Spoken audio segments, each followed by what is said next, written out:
Some sentences change your life in an instant. I'm sorry can end a marriage. It's positive can end a diagnosis of silence. But nothing prepared me for 8 words my 8-year-old son said to me on an ordinary Tuesday night. Mom told me not to tell you. My name is Ryan Mitchell. And this is the story of the night my son almost kept a secret that could have taken him away from me forever. It had been a good week. Jake was doing better at school. Sarah and I were taking things slow but steady. For the first time since the divorce, life felt like it was finally settling into something stable. Emily, my ex-wife, had visitation every other weekend. It wasn't perfect, but it worked. Jake always came back a little quieter after his weekends with her, but I told myself that was normal. Adjustment. Kids process differently. That Tuesday, I was helping Jake with his homework at the kitchen table when he suddenly went still, staring at his math worksheet like it held all the answers he wasn't ready to say out loud. "Papa," he said quietly, "can I ask you something?" "Always, buddy." He hesitated. Then he set his pencil down. "If someone tells you a secret, but the secret makes you feel bad, are you still supposed to keep it?"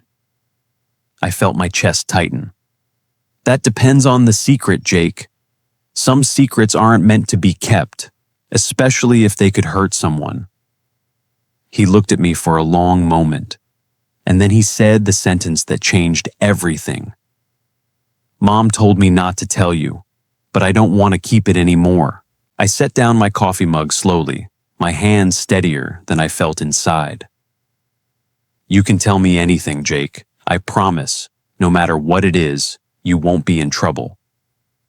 He took a deep breath, the kind of breath adults take before confessing something heavy, except this was coming from an 8-year-old. "Mom said, we're going to live with her and Uncle Brian, in another state. She said it's a surprise, and I'm not supposed to tell you until the judge says yes." "The judge?" I asked carefully. Jake nodded. "Mom said there's a court thing next month. She said the judge is going to let me live with her because she has evidence that you're not a good dad. She said I should tell the judge I want to live with her, or I won't see Uncle Brian's dog anymore." I felt something cold settle in my stomach. This wasn't just Emily wanting more time with our son. This was a plan, a calculated one. And she was using an 8-year-old as the instrument to execute it. "What kind of evidence, Jake? Did she say?" He shrugged, uncomfortable now, like he already regretted starting this conversation. "She said she has pictures of the house being messy. And she said Miss Sarah isn't good for me because she's not my real mom, and having her around confuses me." Every sentence was a small blade. Not because they were true, but because I could hear Emily's voice inside each one, coaching my son on what to feel, what to say, what to believe. "Did she ask you to say specific things to the judge?" I asked, keeping my voice as calm as I could manage. "She made me practice," Jake admitted, his voice dropping to almost a whisper. "She said, if I say I'm scared living with you, the judge has to listen to me because I'm old enough now."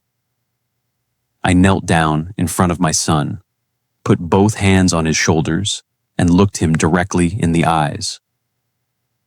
"Jake, I need you to know something very important. Nobody, not me, not your mom, not anyone, should ever ask you to say things that aren't true. Even grown-ups make mistakes. And I think Mom made a big one here. That night, after Jake was asleep, I called my lawyer, David, even though it was almost 10 p.m. "David, I need to talk to you about something serious. Emily's planning to file for a custody modification. She's been coaching Jake to lie to the judge." David was quiet for a moment. "Ryan, do you have anything documenting this conversation?" "I have my memory," and Jake if he's willing to talk to someone about it. That's not enough on its own, David said carefully. But here's what we can do. Judges take coaching very seriously. It can backfire enormously on the parent doing it if we can prove it happened. Has Jake said anything else? Any texts? Any messages between you and Emily that hint at this? I thought back over the past few weeks.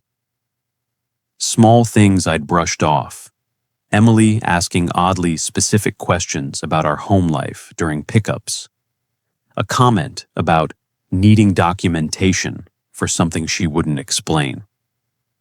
A photo she'd asked to take of the living room for Jake's school project, which I now realized was never mentioned again. I think I might have something, I told David. I need to check my phone. Over the next few days, I quietly gathered everything. Text messages where Emily asked to borrow Jake for an extra weekend, just this once. A voicemail where she mentioned getting everything ready before the hearing.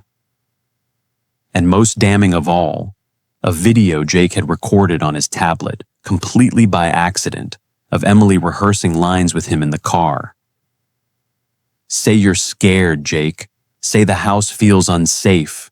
You have to say it exactly like we practiced, or the judge won't believe you. Hearing my ex-wife's voice coaching our son to lie under oath was one of the most painful things I've ever experienced. Not because of what it meant for the custody case, but because of what it meant for Jake. He had been carrying this secret, this weight, alone for weeks, trying to protect his mother while slowly losing trust in what was true. I brought everything to David. He reviewed it in silence, then looked up at me. Ryan, this changes things significantly. Coaching a minor to provide false testimony isn't just unethical. Courts view it as a serious red flag about a parent's judgment and priorities. We'll present this carefully and let the judge draw their own conclusions. The courtroom felt colder than I remembered from the divorce proceedings. Emily sat across the room with her own lawyer, confident, composed, completely unaware of what we had. When it was our turn, David presented the evidence calmly, methodically. The voicemail, the messages, and finally, the recording. I watched Emily's face change in real time as her own voice played through the courtroom speakers. The confidence drained out of her, replaced by something between panic and disbelief. The judge asked to speak with Jake privately, in chambers, without either parent present. Standard procedure to hear a child's true wishes without influence. When Jake came out 20 minutes later, he ran straight to me and held on tight. The ruling came 2 weeks later. Custody remained as it was, with additional provisions requiring any future changes to go through a court-appointed child psychologist. A safeguard to protect Jake from ever being put in that position again. That evening, driving home from the courthouse, Jake was quiet for a long time. Then he asked the question that stayed with me long after that day. Am I in trouble? For telling? I pulled the car over, turned around, and looked at him. Jake, you are the bravest person I know.